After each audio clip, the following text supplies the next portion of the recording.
안녕하세요. 오늘은 기도와 헌신의 40일 19번째 시간입니다. 오늘의 제목은 말씀의 증거에 필수적인 성령의 침례입니다. 오늘의 주제는 예수님도 제자들도 그리고 초대교회 지도자들도 말씀을 증거하기에 앞서서 먼저 성령의 침례가 수반되었다라는 것입니다. 오늘날 세상에서는 어떤 전문 학위를 받기 위해서는 반드시 입학이 필요하고, 그리고 학위에 맞는 전문 자격증을 받기 위해서는 졸업 증명서가 필요합니다. 그리고 마침내 자격증을 취득하면 그 일을 할 수 있는 자격이 주어집니다.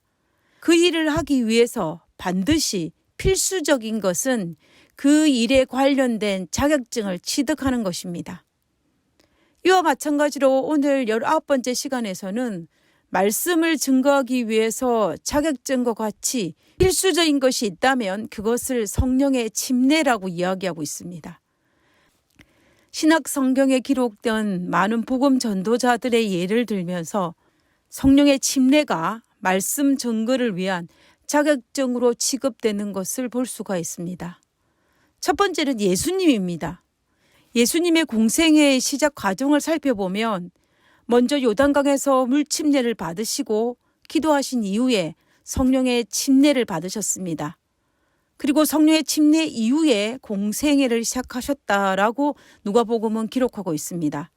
누가복음 4장 14절에 예수께서 성령의 권능으로 갈릴리에 돌아가시니 그 소문이 사방에 퍼졌고, 결국 이 말은 예수님의 공생의 시작은 성령의 충만에서 시작되었다라는 것입니다.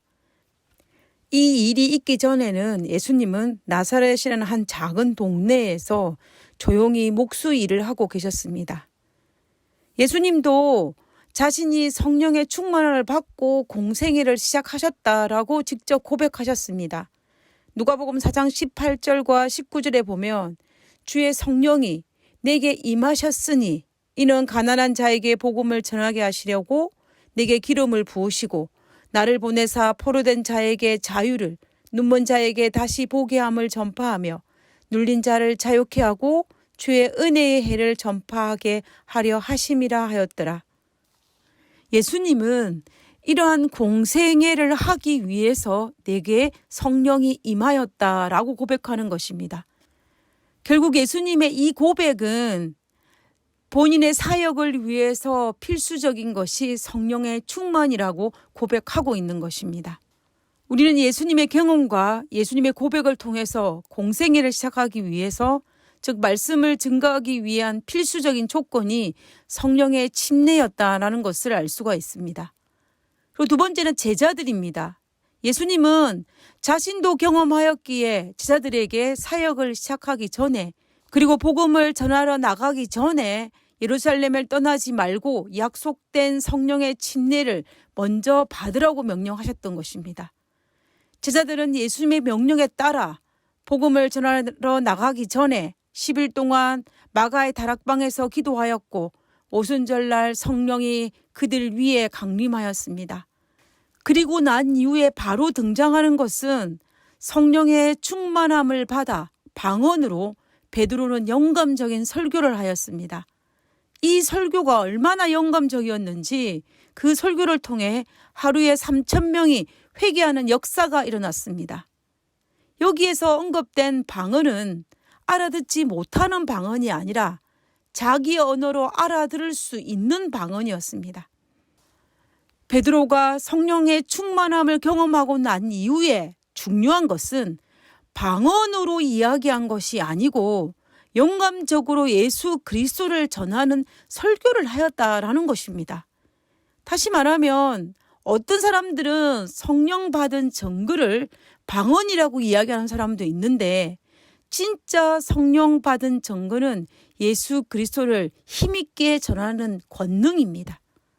방언은 말씀을 능력 있게 증거하기 위한 하나의 수단입니다. 방언을 성령의 충만의 증거로 보기보다는 말씀 증거의 권능이 훨씬 더 큰 성령의 충만의 증거라는 것입니다. 다음에 세 번째는 사마리아 신자들에 의한 성령입니다. 빌립에 의해서 사마리아인들이 예수님을 개인의 구주로 영접했다는 소식을 듣고 예루살렘 교회에서 제일 먼저 한 일은 베드로와 요한을 보내어 그들에게 성령 받게 하는 것이었습니다. 사도행전 8장 15절에 보면 그들이 베드로와 요한입니다. 그들이 내려가서 저희를 위하여 성령 받기를 기도하니, 결국 이 말은 초대 교회가 든든히 서기 위해서는 제일 먼저 성령의 침례가 수반되어야 함을 알았기 때문에 베드로와 요한이 사마리아에 내려가서 그들에게 성령 받기를 간구했던 것입니다. 그다음 네 번째는 사울입니다. 핍박자 사울도 다메섹 도상으로 가다가 예수님을 만나게 됩니다. 그를 이방인을 위한 택한 그릇, 이방 선교를 위한 그릇으로 삼기 위해서 하나님께서 제일 먼저 한 일은 아나니아를 보내어 그에게 성령의 침례를 주는 것이었습니다. 사도행전 9장 17절에서 18절에 있는 말씀을 보면 아나니아가 떠나 그 집에 들어가서 그에게 안수하여 가로되, 형제 사울아, 주 곧 네가 오는 길에서 나타나시던 예수께서 나를 보내어 너로 다시 보게 하시고 성령으로 충만하게 하신다 하니, 즉시 사울의 눈에서 비늘 같은 것이 벗어져 다시 보게 된지라. 일어나 침례를 받고. 핍박자 사울에게 복음 전도자 바울이 되기 위해서 필수적인 것은 바로 성령의 침례였습니다.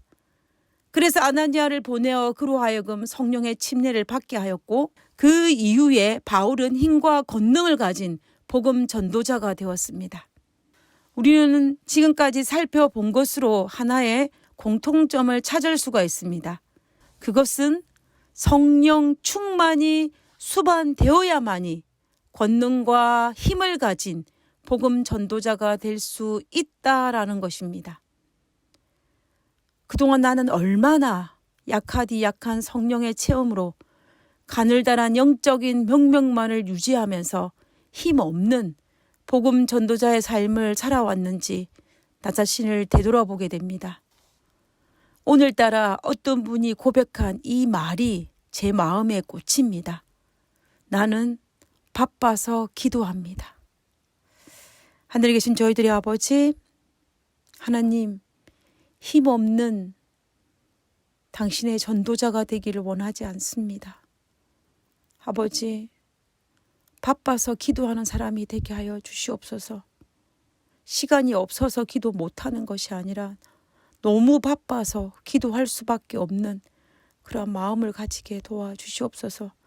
그러므로 힘 있는 전도자가 되게 하시고, 하나님의 말씀을 전하기 전에 먼저 하나님과 깊은 영적 체험을 통하여서 하늘로부터 힘을 얻은 담대한 전도자가 되게 하여 주옵기를 예수님 이름으로 기도드렸습니다. 아멘.